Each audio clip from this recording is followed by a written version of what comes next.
Ladies and gentlemen, I am Brock Beard, and this is your starting lineup as they have qualified for the Tums Fast Relief 500 at Martinsville, Round 6 of the 2010 Chase for the Sprint Cup Championship. Second in points, going for his third straight win at this track, Denny Hammer and Hamlin gives Toyota its first ever pole at Martinsville. Alongside the Tasmanian Devil, Marcus Ambrose has his best ever Cup start despite spinning off turn 2 in Friday's opening practice session. Row 2, the Biffmeister, Greg Biffle had a couple close calls of his own, both when he nearly collided with Ken Schrader in the garage area and when he overdrove turn 1 on his warm-up lap. Regardless, he'll line up third alongside the Rocket Man, Phoenix winner Ryan Newman. Row 3, the Destroyer, Juan Pablo Montoya, third in this race last year, and the Rushville Rocket, two-time winner Tony Stewart, 7 top 10 finishes in his last 10 starts at Martinsville. Row 4, it's black, it quacks, it's sponsored by Aflac,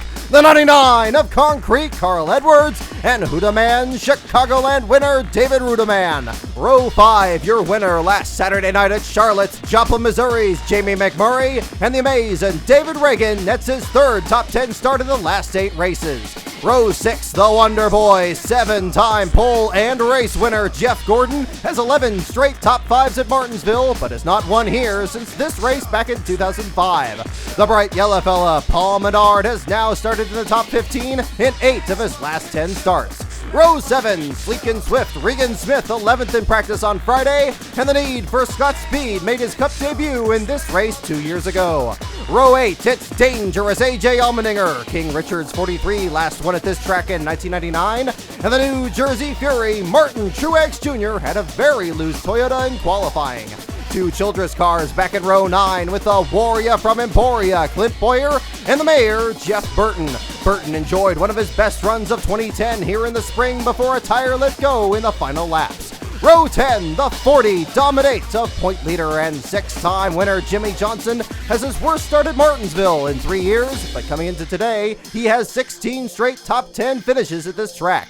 1 week after his DNQ at Charlotte, Casey Mears reappears at 20th as a top go-or-go-homer in the field. Row 11, the Mark V of 2-time winner Mark Martin in the eBay Motors machine, and the GameStop Toyota of sliced bread himself, spring race runner-up Joey Logano. Row 12, Bobby Labonte has a Hendrick engine and sponsorship from Corpus Christi's C&J Energy Services. He'll be joined on the outside by Sideways Sam Hornish Jr. Row 13, Brad the Big Keselowski, and the Wild Thing, 5th place points man Kyle Busch. Row 14, Full Throttle, Travis Kvapil is just 5 points away from getting the 38 team back into the top 35. He's in the 27th spot next to fan favorite Dale Earnhardt Jr. Row 15, the Blue Deuce of 2002 winner Kurt Busch, and Landon Sandcastle for Larry Gunselman. Row 16, the Master of Disguise Elliott Sadler, and mighty Matt Kenseth.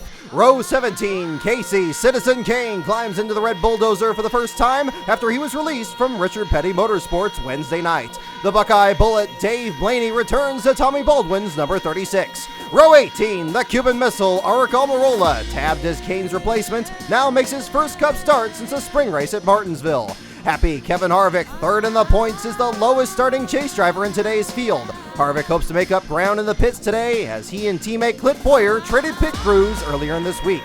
Row 19, front row Joe Nemechek, and welcome back Super K. Kenny Schrader makes his first Cup appearance since the Budweiser shootout and his first points race in nearly 2 years.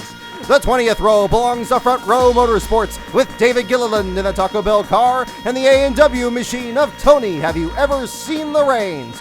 Row 21, it's up to old 7 cylinders Kevin Conway to keep Robbie's team on the bubble, and Hermie Sadler makes his first Cup race in 4 years driving a Childress car prepared by Kevin Harvick Incorporated for TRG Motorsports. And in row 22, all by himself, J.J. Yaley gets Dusty Whitney's second car into its first race since last month at Dover. 4 cars failed to qualify this week.